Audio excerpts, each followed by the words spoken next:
பொன்மனச்செம்மல் புரட்சி தலைவர் எம்ஜிஆர் அவர்களையும் இதயம் புரட்சி தலைவி அம்மா அவர்களை வணங்கி இன்றைய தினம் தமிழகத்தை மீட்கும் போராட்டம் மிக எழுச்சியாக சென்னை மாநகர பகுதியிலே இன்றைக்கு துவங்கப்பட்டு விட்டது.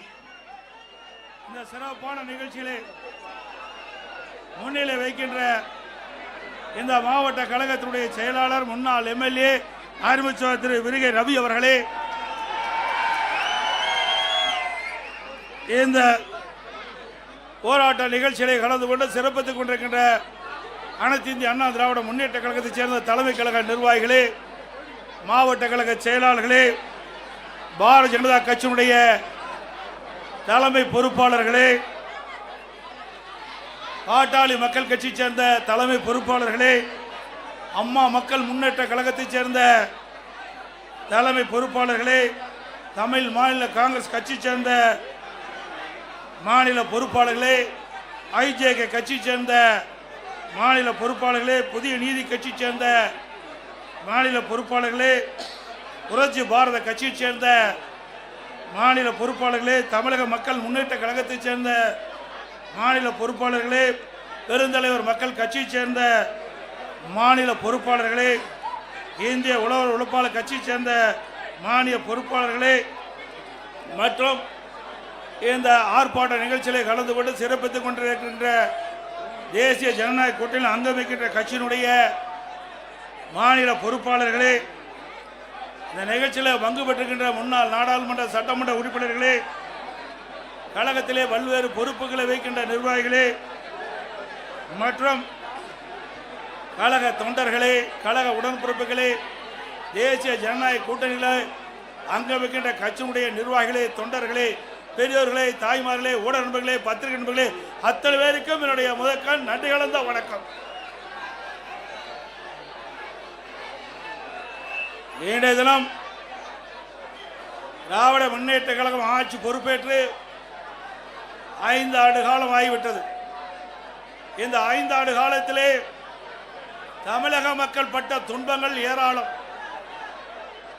இன்றைக்கு ஒவ்வொரு நாளும் மக்கள் படுகின்ற துன்பம், இந்த ஆட்சியாளர் அதை பற்றி கவலைப்படாமல்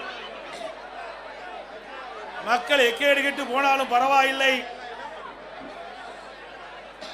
தன் குடும்பம் மட்டும் செழித்து வளர்ந்தால் போதும் என்ற நிலையிலே இருக்கின்ற முதலமைச்சர் இன்றைக்கு இந்த நாட்டை ஆண்டு கொண்டிருந்தார்.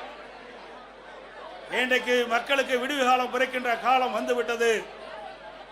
திராவிட முன்னேற்ற கழகம் எப்பொழுது ஆட்சியிலே அமர்ந்ததோ அன்று முதல் இன்று வரை எங்கே பார்த்தாலும் கஞ்சா விற்பனை, போதைப் பொருள் விற்பனை, கள்ளச்சாராய விற்பனை, இப்படி தமிழகம் முழுவதும் சர்வசாதாரணமாக கிராமத்தில் இருந்து நகரம் வரை போதை நடமாட்டம் அதிகரித்து விட்டது. போதைப் பொருள் விற்பனை ஜரூராக தமிழகத்திலே நடந்து கொண்டிருக்கின்றது. இதை பற்றியெல்லாம் கவலைப்படாத முதலமைச்சர், பொம்மை முதலமைச்சர், ராணியற்ற முதலமைச்சர், திறமையற்ற முதலமைச்சர் திரு ஸ்டாலின் அவர்கள் இன்றைய தினம் நம்முடைய குழந்தைகளை சிறப்பான கல்வி கிடைக்க வேண்டும் என்ற அடிப்படையிலே பள்ளிக்கு அனுப்புகிறோம், கல்லூரியிலே படிக்க வைக்கின்றோம். அவருடைய எதிர்காலம் சிறக்க வேண்டும் என்ற அடிப்படையிலே எவ்வளவு கஷ்டத்துக்கு இடையிலும் நாம் பெற்ற பிள்ளை எதிர்காலத்திலே சிறப்பாக வாழ வேண்டும் என்ற அடிப்படையிலே நாம் பள்ளிக்கும் கல்லூரிக்கும் அனுப்பி வைக்கின்றோம். ஆனால் இன்றைய ஆட்சியாளருடைய கொடுமையால் அந்த பள்ளி மாணவர்கள் கல்லூரிகள் அருகிலே கஞ்சா விற்பனையால் இன்றைக்கு அந்த மாணவர்கள் அதற்கு அடிமையாகி அவள் சீரழியக்கூடிய காட்சி தமிழகத்திலே பார்க்கப்படுகிறது. இன்றைக்கு பத்திரிகையில் ஊடகங்கள் வருகின்ற பெரும்பாலான செய்தி, இன்றைக்கு மாணவர்கள், இளைஞர்கள், பொதுமக்கள் போதைப் பொருளுக்கு அடிமையாகி சீரழியக்கூடிய காட்சியை அவ்வப்போது தொலைக்காட்சியிலும் பத்திரிகையிலும் பார்க்கக்கூடிய அவலங்களை கடந்த திராவிட முன்னேற்ற கழக ஆட்சியிலே பார்க்கப்படுகிறது. நெஞ்சையே பதற வைக்கின்ற சம்பவம் ஒன்று நடந்தது. திருநெல்வேலியிலே 9ஆம் வகுப்பு படிக்கின்ற மாணவிகள் பள்ளியிலே மது அருந்தக்கூடிய காட்சி எவ்வளவு வேதனையாக ஒரு சம்பவம் என்பதை நாம் எண்ணி பார்க்க வேண்டும். நம்முடைய குழந்தையுடைய எதிர்காலத்திற்காக பள்ளிக்கு அனுமதிக்கின்றோம்.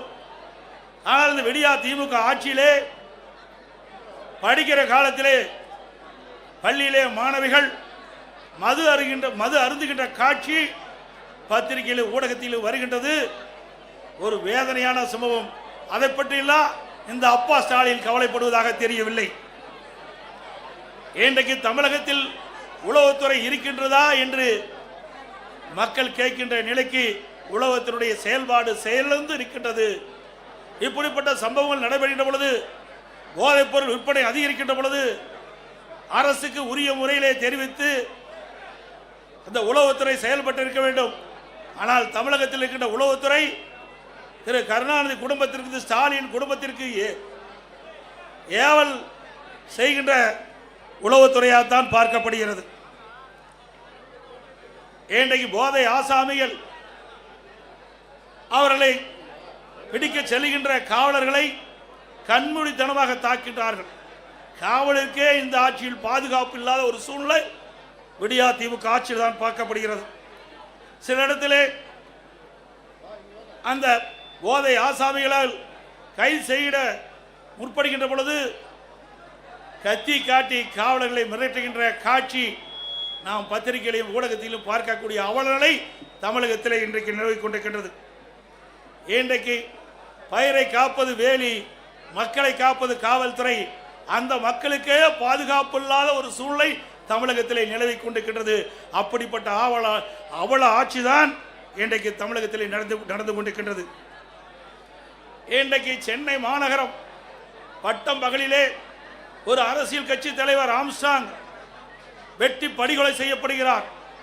இன்று வரை உண்மையான குற்றவாளியை கண்டுபிடிக்க முடியவில்லை. அதே போல திராவிட முன்னேற்ற கழகத்திலே கூட்டணியில் அங்க வைக்கின்ற காங்கிரஸ் கட்சியினுடைய திருநெல்வேலி காங்கிரஸ் கட்சியுடைய மாவட்ட தலைவர் திரு ஜெயக்குமார் அவர்கள் வெட்டி சாக்கப்படுகிறார். அவர் எரித்து கொலை செய்யப்படுகிறார். அந்த கொலை குற்றவாளிகளும் இதுவரை கண்டுபிடிக்க முடியவில்லை.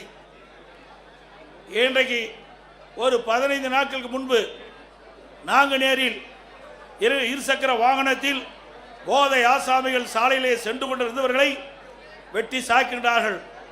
அதில் 2 பேர் படுகொலை செய்யப்படுகிறார். அதே போல சிவகங்கை மாவட்டம் அந்த பகுதியில் இருசக்கர வாகனத்தில் போதை ஆசாமிகள் சென்று கொண்டிருந்த பொழுது சாலை ஓரமாக நின்றவர்களை வெட்டி சாய்க்கப்படுகின்ற காட்சி இந்த ஆட்சியிலே பார்க்கப்படுகிறது. இந்த ஆட்சியிலே பாலியல் வன்கொடுமை நடக்காத நாளே இல்லை. இன்றைக்கு கிருஷ்ணகிரியில் 2 வயது குழந்தையை கூட விட்டு வைக்கலை. திராவிட முன்னேற்ற கழக கட்சியை சேர்ந்த ஒருவர் 2 வயது பச்சிளம் குழந்தையை பாலியல் சீண்டல் ஆளாக்கி கொலை செய்யப்படுகின்ற நிகழ்வு இந்த ஆட்சியிலே தான் பார்க்கப்படுகிறது. நாமக்கல் மாவட்டம் குமராபாளையத்தில் வீதியிலே விளையாடி கொண்டிருந்த 9 வயது சிறுமியை ஒரு காம கொடுகிறன் அந்த சிறுமியை அழைத்து சென்று பாலியல் வன்கொடுமை செய்யப்பட்ட காட்சி தொலைக்காட்சியிலே நாம் பார்த்தோம். இதையெல்லாம் எந்த அளவுக்கு இந்த ஆட்சியிலே கொடுமை நடந்து கொண்டிருக்கின்றதை நாம் எண்ணி பார்க்க வேண்டும். இன்றைக்கு மதுராந்தகம் அருகிலே இருசக்கர வாகனத்திலே சென்று கொண்டிருந்த ஒரு பெண்மணியை சில பேர் கடத்தி சென்று பாலியல் வன்கொடுமை செய்கின்ற நிகழ்வு இந்த ஆட்சியிலே தான் பார்க்கப்படுகிறது. அண்மையிலே 3 நாட்களுக்கு முன்பு தூத்துக்குடி மாவட்டம் விளாத்திக்குளம் பகுதியிலே பள்ளியிலே படிக்கின்ற மாணவி, அந்த மாணவியை கடத்தி சென்று பாலியல் வன்கொடுமை செய்து கொலை செய்கின்ற ஒரு துர்ப்பாக்கியமான ஆட்சி இந்த ஆட்சியிலே பார்க்கப்படுகிறது. அந்த உடலை வாங்க 3 நாட்கள் அந்த சம்பந்தப்பட்ட பெற்றோர்களுடைய உறவினர்கள் சாலையிலே மறியல் செய்த காட்சி நாம் தொலைக்காட்சியிலே பார்த்தோம். அதே போல அண்ணா நகரிலே ஒரு சிறுமி பாலியல் சீண்டலுக்கு ஆளாக்கப்பட்டு நீதிமன்றம் மாநில காவல்துறை விசாரிக்கப்பட்டால் நியாயம் கிடைக்காது என்று சிபிஐ விசாரிக்க வேண்டும் என்று தீர்ப்பளிக்கப்பட்டது. அதை எதிர்த்து வெக்கங்கட்ட அரசு உச்சநீதிமன்றத்தில் மேல்முறையீடு செய்கிறது. அப்படி என்றால் கொலை குற்றவாளிகளை இந்த அரசு எப்படி பாதுகாக்குது என்பதை நாம் எண்ணி பார்க்க வேண்டும். அதே போல கள்ளக்குறிச்சியிலே கள்ளச்சாராய் அருந்தி சுமார் 68 பேர் மரணம் அடைந்தார்கள். அதற்கு ஆளுங்கட்சி சேர்ந்தவர்கள் துணை நின்ற காரணத்தினாலே ஆளுங்கட்சியில் இருக்கின்ற அந்த நபர்கள் தப்பித்து விடக்கூடாது என்பதற்காக மாநில காவல்துறை விசாரிக்கப்பட்டால் நியாயம் கிடைக்காது என்ற அடிப்படையிலே அனைத்து இந்திய அண்ணா திராவிட முன்னேற்ற கழகம் உயர்நீதிமன்றத்திலே இந்த வழக்கை சிபிஐ விசாரிக்க வேண்டும் என்று வழக்கு தொடர்ந்து நீதிமன்றம் சிபிஐ விசாரிக்கலாம் என்று தீர்ப்பளிக்கப்பட்டது. ஆனால் இந்த விடியா திமுக அரசு உச்ச நீதிமன்றத்திலே மேல்முறையீடு செய்தது. இதிலிருந்து நாம் பார்க்க வேண்டும், குற்றவாளிகளுக்கு துணை நிற்கின்ற அரசாங்கமாக திரு ஸ்டாலின் அரசு செயல்பட்டது என்பதை நிரூபணமாயிருக்கின்றது. அதே போல அண்ணா பல்கலைக்கழகத்திலே மாணவி பாலியல் சீண்டலுக்கு ஆளாக்கப்படுகிறார். அதிலே ஒரு அமைச்சர் திமுக கட்சி சேர்ந்தவர்கள் எல்லாம் ஈடுபட்டிருக்கின்றார்கள். ஆனால் அந்த வழக்கு நீத்து போகின்ற அளவுக்கு இன்றைய நிலைமை இருக்கின்றது. மீண்டும் அண்ணா திமுக ஆட்சி மலரும், இதை தூசி தட்டி எடுக்கப்பட்டு உண்மை குற்றவாளிகளை சட்டத்தின் முன் நிறுத்தப்படுவார்கள். அதே போல இன்றைய ஆட்சியாளர்களை தினந்தோறும் கனிம வளங்கள் கொள்ளையடிக்கப்படுகின்றன. இன்றைக்கு கரூரிலே ரவுடிகளை வைத்து ஒரு நாள் ஒன்றுக்கு 3000 லாரிகளில் மணல் அள்ளப்படுகின்றது. தினந்தோறும் 1.5 கோடி ரூபாய்க்கு கனிம வளங்கள் கொள்ளை போகின்றன. பகிரங்கமாக மணல் கடத்தப்படுகிறது. நம்முடைய முன்னாள் அமைச்சர் அருமை சகோதரன் விஜயபாஸ் அவர்கள் காவல் நிலையத்தில் புகார் கொடுக்கின்றார். அங்கிருக்கின்ற மாவட்ட ஆட்சித்தளத்தில் புகார் கொடுக்கின்றார். சம்பந்தப்பட்ட துறை அதிகாரத்திலே புகார் கொடுக்கின்றார். எந்த புகாரும் அவர் எடுத்துக்கொள்ளப்படவில்லை.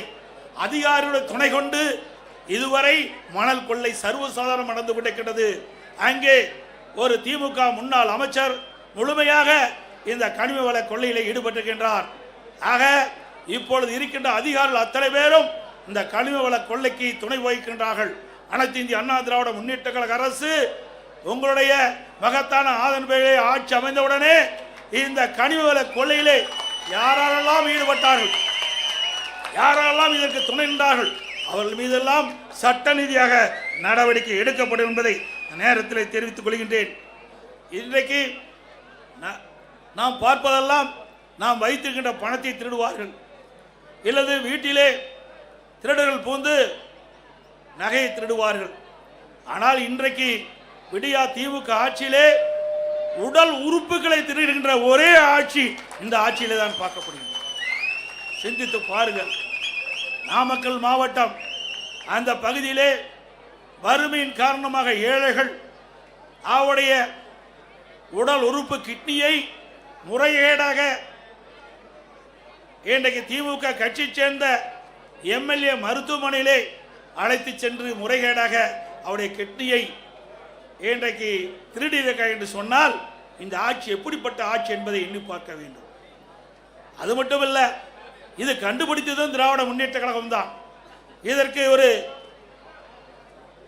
குழு போட்டதும் திராவிட முன்னேற்ற கழகம் தான். ஆக இதையெல்லாம் கண்டுபிடித்த பிறகு சட்ட ரீதியாக இந்த மருத்துவமனை மீது எந்த நடவடிக்கை எடுக்கப்படவில்லை. ஆக அதிமுக ஆட்சி மலர்ந்தவுடன் இந்த கிட்னி முறைகேட்டில் ஈடுபட்ட அந்த மருத்துவமனை சம்பந்தப்பட்டவர்கள் மீது சட்ட ரீதியாக அதிமுக அரசு நடவடிக்கை எடுக்கப்படும்.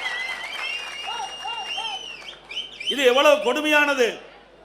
நாட்டிலே பாதுகாப்பு கொடுக்கக்கூடிய ஒரு அரசாங்கம் அந்த ஆளுங்கட்சி சேர்ந்த எம்எல்ஏ மருத்துவமனையிலே இப்படிப்பட்ட கொடுமையான நிகழ்வு நடைபெற்று சொன்னால் இந்த ஆட்சி எப்படிப்பட்ட ஆட்சி என்பதை மக்கள் எண்ணி பார்க்க வேண்டும்.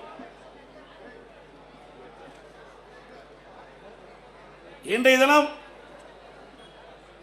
அமைச்சரவையில் இடம்பெற்றிருக்கின்ற ஒரு துறை நகர்ப்புற வளர்ச்சித்துறை, குடிநீர் வழங்கத்துறை.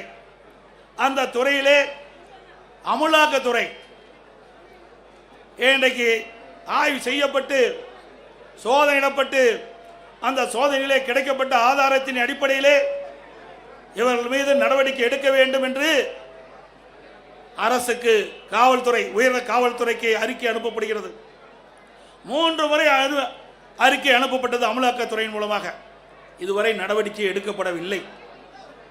இன்றைக்கு இந்த துறையைச் சேர்ந்த அமைச்சர்கள், இந்த துறையைச் சேர்ந்த அதிகாரிகள் மீது இன்றைக்கு அந்த அமலாக்கத்துறை ஆதாரத்தோடு கண்டுபிடிக்கப்பட்ட அறிக்கையின் அடிப்படையிலே அங்கே முதல் தகவல் அறிக்கை பதிவு செய்யப்பட வேண்டும்.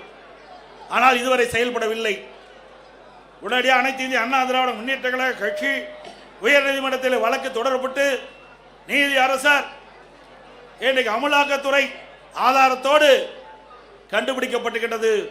அந்த ஆதாரத்தின் அடிப்படையிலே அரசு இன்றைக்கு எஃப்ஐஆர் போட வேண்டும் என்று தீர்ப்பு வழங்கப்பட்டது. இதுவரை அந்த உயர்நீதிமன்ற தீர்ப்பை கூட அமுல்படுத்தாமல் புறக்கணிக்கின்ற அரசு திரு ஸ்டாலின் தலைமையில் இருக்கின்ற அரசாங்கம் என்பதை நேரத்தில் நினைவு கொள்ள வேண்டும். அது மட்டுமல்ல, இன்றைக்கு எங்கே பார்த்தாலும் இன்றைக்கு டாஸ்மாக் கொள்ளை. இன்றைக்கு தமிழகம் முழுவதும் 6000க்கும் மேற்பட்ட மதுக்கடைகள் இருக்கின்றன. அந்த மதுக்கடையிலே சுமார் ஒரு நாளைக்கு 1.5 கோடி பாட்டில் விற்பனை ஆகின்றது. டாஸ்மாக் கடையிலே ஒரு பாட்டிலுக்கு 10 ரூபாய் என்று விலை நிர்ணயிக்கப்படுகின்ற பொழுது ஒரு நாளைக்கு 1.5 கோடி பாட்டில் டாஸ்மாக் கடையிலே விற்பனை மூலமாக ஒரு நாளைக்கு 15 கோடி ரூபாய் இந்த டாஸ்மாக் நிறுவனத்தின் மூலமாக முறையீடாக கொள்ளையடிக்கின்ற அரசு. இந்த அரசு ஒரு மாதத்திற்கு 450 கோடி, வருடத்திற்கு 5400 கோடி, இந்த 5 ஆண்டு காலத்தில் சுமார் 24,000 கோடி இந்த டாஸ்மாக் பாட்டில் விற்பனையில் மட்டும் முறையீடாக நடைபெற்ற பணம் கொள்ளையடிக்கப்பட்டுகின்றது. அதோட இன்றைக்கு இந்த ஆட்சி பொறுப்பேற்ற பிறகு எல்லா பொருள் விலை உயர்ந்து விட்டது. உணவுப் பொருட்கள் விண்ணை முட்டுகின்ற அளவுக்கு விலை உயர்ந்து விட்டது. இந்த ஆட்சியிலே மக்களுக்கு வேலை வாய்ப்பு கிடையாது. ஒரு பக்கம் வேலை வாய்ப்பு இல்லை, வருமானம் இல்லை குடும்பத்திற்கு. மறுபக்கம் விலைவாசி உயர்வு. அரிசி விலை உயர்ந்து விட்டது, எண்ணெய் விலை உயர்ந்து விட்டது, பருப்பு விலை உயர்ந்து விட்டது. இன்றைக்கு மளிகை சாமானுடைய பொருள் உயர்ந்து விட்டது 40%.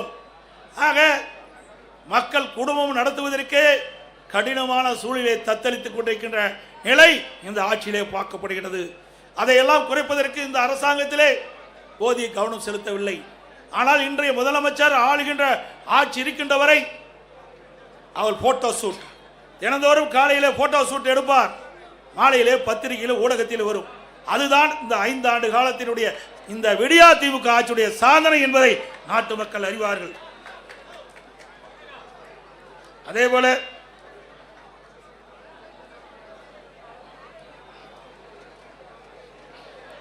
இந்த ஆட்சி பொறுப்பேற்ற பிறகு மின் கட்டணம் பல மடங்கு உயர்ந்து விட்டது. சென்னை மாநகர மக்கள் எண்ணி பார்க்க வேண்டும்.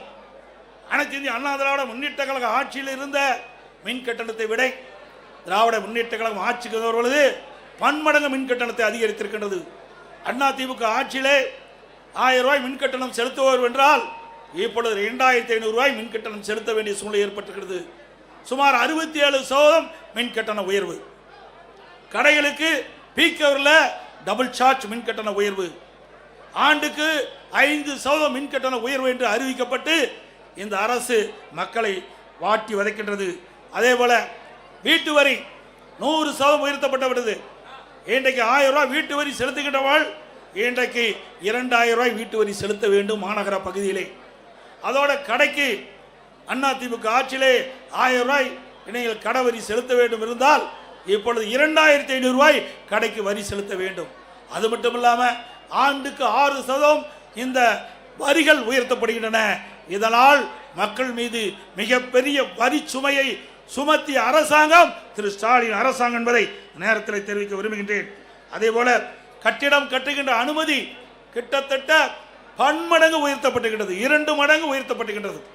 1000 சதுரடி கட்ட வேண்டும் என்று சொன்னால் அண்ணா திமுக ஆட்சியில் இருந்ததை விட இப்பொழுது இருக்கின்ற விடியா திமுக ஆட்சியில் பிளான் அப்ரூவ்டுக்கு மாநகராட்சி பகுதியில் 3 மடங்கு அதிக கட்டணம் வசூல் செய்யப்படுகிறது. அதே போல கட்டுமான பொருட்கள் சிந்திக்க வேண்டும், கடுமையாக உயர்ந்து விட்டது. திராவிட முன்னேற்ற கழக தேர்தல் அறிக்கையிலே குறிப்பிட்டிருந்தார்கள், கட்டுமான பொருட்கள் விலை ஏறுகின்ற பொழுது அதை அத்தியாவசிய பட்டியலில் சேர்க்கப்பட்டு விலை கட்டுப்பாட்டுகள் கொண்டு வரப்படும் என்று நான் சட்டமன்றத்திலே இன்றைக்கு அந்த துறையுடைய அமைச்சரை கேட்டேன். நீங்கள் இப்பொழுது கட்டுமான பொருட்கள் விலை உயர்ந்து விட்டது, நீங்கள் கூறியவாறு நீங்கள் அறிவித்தவாறு கட்டுமான பொருட்கள் விலை உயர்கின்ற பொழுது தேர்தல் அறிக்கையிலே குறிப்பிட்டீர்களே அத்தியாவசிய பட்டியலில் இதை சேர்க்க வேண்டும் என்று குறிப்பிட்டேன். பதிலே இல்லை. இன்னைக்கு சிந்தித்து பார்க்க வேண்டும். கட்டுமான பொருட்கள் கட்டுக்கடங்காத விலையாக உயர்ந்து விட்டது. கம்பி டன் 40,000 ரூபாய்க்கு அண்ணா திமுக ஆட்சி, இன்னைக்கு 60,000 ரூபாய்க்கு விற்கிது. சிமெண்ட் ஒரு மூட்டை அண்ணா திமுக ஆட்சியில் 240, இன்னைக்கு 340 ரூபா. அதுபோல எம்சாண்ட் 3000 ரூபாய்க்கு விற்ற எம்சாண்ட் 5500 ரூபா. ஜல்லி ஒரு யூனிட் 2000 ரூபாய்க்கு விற்றது, இன்றைய தினம் 6000 ரூபாய்க்கு விற்கிறது. இப்படி பன்மடங்கு கட்டுமான பொருட்களுடைய விலை உயர்ந்தனால கட்டுமான தொழில் கடுமையாக பாதிக்கப்பட்டது. லட்சக்கணக்கான தொழிலாளர்கள் பாதிக்கப்பட்டார்கள். இன்றைக்கு வீடு கட்டுகின்றவர்கள் மிகுந்த வேதனைக்கு உட்பட்ட நிலை இன்றைக்கு உருவாக்குகிறது. அது மட்டுமல்ல, ஸ்டாலின் எப்பொழுது பார்த்தாலும் சொல்லுகிறார் இந்தியாவிலேயே முதல் மாநிலம் தமிழ்நாடு என்று சொல்லுகிறார். எதில் முதல் மாநிலம்? கடன் வாங்குவதிலே முதல் மாநிலம் தமிழ்நாடு. அத்தனை பேரும் கடன்காரனா ஆக்குனது திமுக ஆட்சியில, மறந்துவிடக் கூடாது.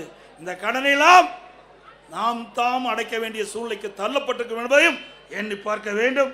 அதோடு இன்றைக்கு திராவிட முன்னேற்ற கழக ஆட்சி அமைந்த பிறகு 2026 மொத்த கொலைகள் 110 கொலைகள் இந்த ஆண்டு மட்டும் நடந்திருக்குது.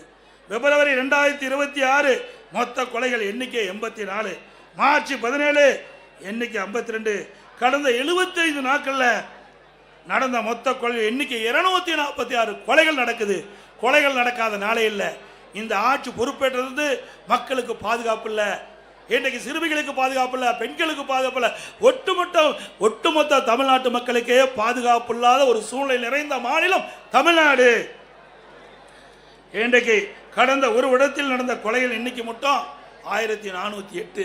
இதை அதிகாரிகளை வைத்து இன்றைக்கு பேட்டி கொடுக்குறாங்க. ஏன் ஆட்சியாளர்கள் பேட்டி கொடுக்க முன் வரல? ஏன்னா அவ்வளவு பிரச்சனை இந்த ஆட்சியில் இருக்கின்ற காரணத்தினால அவர்களால் முன் வந்து இந்த செய்தியை மக்களிடத்திலே தைரியமாக சொல்ல முடியாத ஒரு அவல ஆட்சி திமுக பார்க்கப்படுகிறது என்பது நேரத்தில் தெரிவிக்க விரும்புகின்றேன். அது மட்டுமல்ல, இன்றைக்கு லாக்அப் மரணம் சிந்திச்சு பாருங்க. சிவகங்கை மாவட்டம் கோயில் காவலாளி அஜித்குமார் ஒரு திருட்டு வழக்கில் வேண்டுமென்றே திட்டமிட்டு அவர் மீது வழக்கு பதிவு செய்யப்பட்டு அவரை கஸ்டடியிலே கொலை செய்யப்பட்டுகின்ற நிகழ்வு இந்த ஆட்சியிலே தான் பார்க்கப்படுகிறது. ஆகாஷ் லாக்அப் மாறணும், அவர்களும் இன்றைய நிலையில் இந்த ஆட்சியாளர் கொடுமையால் இன்றைக்கு அந்த உயிரை நாம் இழந்திருக்கின்றோம். இன்றைக்கு திராவிட முன்னேற்ற கழகம் 2021 சட்டமன்ற பொதுத் தேர்தலில் சுமார் 525 அறிவிப்புகள் வெளியிட்டாங்க. 1% அறிவிப்புகள் கூட 1/4 அறிவிப்பு கூட இதுவரைக்கும் நிறைவேற்றப்படவில்லை. அத்தனையும் பொய். இன்றைக்கு ஸ்டாலின் சட்டமன்றத்திலும் இன்றைக்கு ஊடகத்திலும் அவர் பேசுகின்ற பொழுது, கருத்துக்களை சொல்லுகின்ற பொழுது திராவிட முன்னேற்ற கழகம் 98% அறிவிப்புகள் நிறைவேற்றப்பட்டதாக ஒரு பச்சை பொய்யை இன்னைக்கு மக்களிடத்திலே சொல்லிக் கொண்டிருக்கின்றார். அத்தனையும் பொய். மக்கள் புரிந்து கொண்டார்கள். இந்த ஆட்சியை விரட்டி அடிக்க மக்கள் முன் வந்து விட்டார்கள். இன்றைக்கு கொடுக்கப்பட்ட வாக்குறுதியை நிறைவேற்றாத காரணத்தினாலே அரசு ஊழியர்கள் வீதியிலே வந்து போராடக்கூடிய சூழ்நிலைக்கு தள்ளப்பட்டார்கள். அதே போல தூய்மை பணியாளர்கள் எப்படி கொடுமைப்படுத்தினார்கள் இந்த ஆட்சியிலே என்பது அத்தனை பேருக்கும் தெரியும். ஊடகத்திலும் பத்திரிகையிலும் பார்த்தோம். அப்படி தூய்மை பணியாளர்களையும் கொடுமைப்படுத்திய அரசாங்கம் விடியா திமுக அரசும். அதே போல கொடுக்கப்பட்ட வாக்குறுதியை நிறைவேற்ற வேண்டும் என்று பகுதி நேர ஆசிரியர்கள், சத்துணவு அமைப்பாளர்கள் வீதியிலே வந்து போராடுகின்ற நிலை இந்த ஆட்சியிலே தான் பார்க்கப்பட்டது என்ற செய்தி இந்த நேரத்தில் தெரிவித்து, இன்றைக்கு இவ்வளவு பிரச்சனைக்கு காரணம் சட்ட ஒழுங்கு நிரந்தர டிஜிபி நியமிக்கல. கிட்டத்தட்ட 9 மாத காலமாக நீதிமன்றம் குறிப்பிட்டு கூட இன்னும் தமிழகத்தில் ஒரு நிரந்தர சட்ட ஒழுங்கு டிஜிபியை நியமிக்க முடியாத ஒரு திராணற்ற அரசு விடியா திமுக அரசாங்கம் என்பதை நேரத்தில் தெரிவித்து, இனியாவது பத்திரிகையாளர் ஊடக நண்பர்களும் தகுதியுமா செய்தி போடுங்க. இத்தனை நாள் பயந்து இருந்தது போது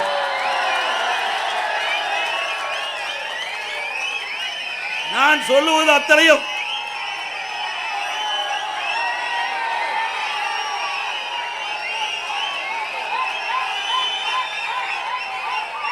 நான் இதுவரைக்கும் சொன்ன செய்திகள் அத்தனையும் பத்திரிகையிலும் ஊடகத்திலும் வந்தவை, நாங்களாக திருத்தி சொல்லவில்லை. ஆகவே இந்த உண்மை செய்திகள் எல்லாம் நாட்டு மக்களுக்கு கொண்டு போய் சேர்க்க வேண்டிய கடமை ஊடக நண்பர்களுக்கும் பத்திரிகைகளுக்கும் இருக்கின்ற என்பதை உணர்ந்து நடுநிலையோடு செயல்பட்டு நாட்டு மக்களை பாதுகாப்பதற்கு நீங்கள் அத்தனை பேரும் ஊடக நண்பர்களும் பத்திரிகைகளும் துணை நிற்க வேண்டும் என்று அன்போடு உங்களை கேட்டுக்கொள்கின்றேன். மக்கள் ஒரு ஆட்சி அகற்றப்பட வேண்டும். குடும்ப ஆட்சிக்கு முற்றுப்புள்ளி வைக்கின்ற தேர்தல் இந்த தேர்தல். ஊழல் விளம்பரம் மட்டும் செய்த திமுக ஆட்சியின் ஆட்டம் கடந்த 15ஆம் தேதியோடு முடிவு கட்டப்பட்டு விட்டது. தமிழ்நாட்டிற்கு இன்னைக்கு வசந்த காலம் ஆரம்பிக்கப்பட்டு விட்டது. பெண்களுக்கு பாதுகாப்பான ஆட்சி விரைவிலே மக்களால் கொடுக்கப்படுகிறார். இளைய சமுதாயத்திற்கு ஒளிமயமான எதிர்காலம் காத்துக் கொண்டிருக்கின்றது. மே மாதம் ஆட்சிக்கு வருவோம், நல்ல ஆட்சி அமைப்போம். நடைபெறவுள்ள சட்டமன்ற பொதுத் தேர்தலில் அனைத்து இந்திய அண்ணா திராவிட முன்னேற்ற கழகம் தலைமை தாங்கியுள்ள தேசிய ஜனநாயக கூட்டணி அதிக இடங்களிலே வெற்றி பெற வேண்டும். அனைத்து இந்திய அண்ணா திராவிட முன்னேற்ற கழக வேட்பாளர் நிற்கின்ற தொகுதியிலே இரட்டை சின்னத்திலே வாக்களித்து வெற்றி பெற செய்யுங்கள். நம்முடைய தேசிய ஜனநாயக கூட்டணி சார்பாக போற்றுகின்ற வேட்பாளருக்கு அவருடைய சின்னத்திலே வாக்களித்து அவர்களை வெற்றி பெற செய்ய வேண்டுமாய் கேட்டு விடைபெறுகின்றேன். நன்றி, வணக்கம். இப்பொழுது ஆர்ப்பாட்டம் வாசிக்கப்படும். அதை திருப்பி நாம் ஒவ்வொருவரும் குறிப்பிட வேண்டும் என்று அன்போடு கேட்டுக்கிறேன்.